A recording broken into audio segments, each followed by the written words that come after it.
21st century's first super cyclone in the Bay of Bengal region, that is Cyclone Amphan, has caused serious havoc in the states of West Bengal and Odisha. As per various media reports, more than 86 people have died and nearly rupees 1 lakh crore worth public property has been damaged. And alongside, this cyclone has also caused innumerous and heavy damages to one of the pristine and most valuable ecosystems in the world, that is the mangroves ecosystem. So in today's discussion, we shall study what are mangroves, what are their key features, where do they occur, what is their significance, and what are the threats they are facing. And lastly, we shall also discuss some of the solutions to maintain or preserve these mangroves. So what are mangroves? Mangroves are unique ecosystems consisting of trees and shrubs which are formed on the boundary between the land ecosystem and the sea ecosystem. Basically, mangroves are trees and shrubs which live in intertidal zones. Well, please note here, an intertidal zone is the area that is above the water level at low tide and underwater at high tides. So mangroves are mainly found in such regions.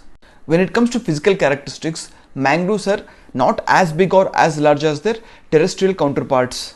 Nevertheless, they play a vital role in the ecology, sustainability and security of coastal communities. So the first point is, a mangrove is a shrub or a small tree that grows in coastal saline or brackish water. They are basically halophytes, which means they are salt tolerant. This essentially means that the mangrove trees can grow in salt waters. And further, since they are found at the coastal regions or in the intertidal zone, they form a symbiotic bridge between terrestrial and marine ecosystems. This means these kind of ecosystems are neither found in the interiors of the land ecosystem or in the interiors of the marine ecosystem. They are in between these two. They form a transition zone between the marine ecosystem to terrestrial ecosystem, and as a result they act as a bridge between the terrestrial and marine ecosystems. Further, to thrive in such harsh conditions, they have specialized root systems which are called as pneumatophores. Basically, a pneumatophore is a breathing root which is mostly found in mangroves and other swamp plants. The main function of these kind of roots is respiration, hence they are also called as respiratory roots. And hence, these kind of root systems help mangroves stay alive. These kind of adaptations are necessary for mangroves to survive and thrive. It is because the regions where the roots of mangroves grow have less oxygen, and hence pneumatophores allow mangroves breathe and survive. The next question we have is, how do pneumatophores grow and spread? Basically, some lateral roots of mangroves spread and become pneumatophores. And once established, these pneumatophores grow upwards. They project some centimeters above the low tide level, and these roots have got small openings on their bark which helps in oxygen intake. And further, because of their unique location, they are also rich in biodiversity.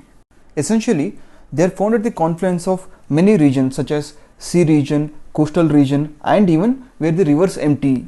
And hardly there is any deficiency of nutrients here. It is because the rivers which empty here are a constant source of rich nutrients, and as a result a huge variety of biodiversity can be found here, which includes plants, animals, fishes, amphibians and some mammals including tigers. They also play a very significant role in carbon sequestration. A study has indicated that every leaf in mangrove forest holds nearly 36% of carbon in it. Further, a continuous recycling of nutrients is taking place in these regions. This is because of constant interaction with sea waters as well as river waters. And because of their unique characteristics, they always act as first line of defense during the times of cyclones or floods in coastal regions. And it should be remembered here that the mangroves in Sundarban region have always reduced the intensities of various cyclones. The next question we have is, where do mangroves occur or grow? Well, please note here that these salt tolerant trees only grow in the intertidal regions of the tropical and subtropical coast lines. Mainly, they are found in between 25° north and south latitudes.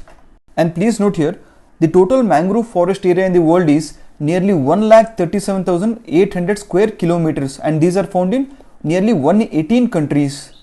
In India, they are found in Sundarbans, Mahanadi, Krishna Godavari Delta, Kaveri Delta, Andaman and Nicobar Islands, Ratnagiri, and also in Gujarat.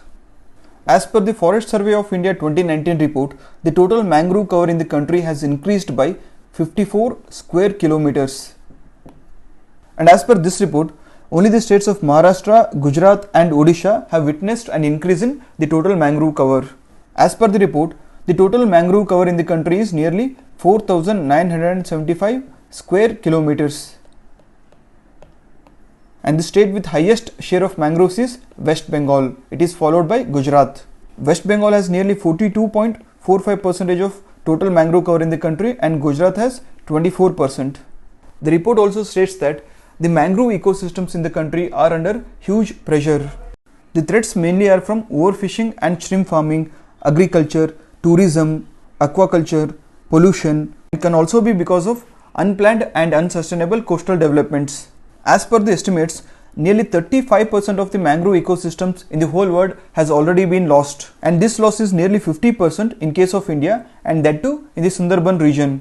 Well, please note, Sundarban is a protected wetland under Ramsar Convention and is also a UNESCO World Heritage Site. So basically, the increased population with few alternative livelihood opportunities in this region is posing a great threat to the Sundarbans region. And this is said to be the main cause of mangrove destruction. And apart from this, excessive exploitation and negligence of restocking is also one of the reasons.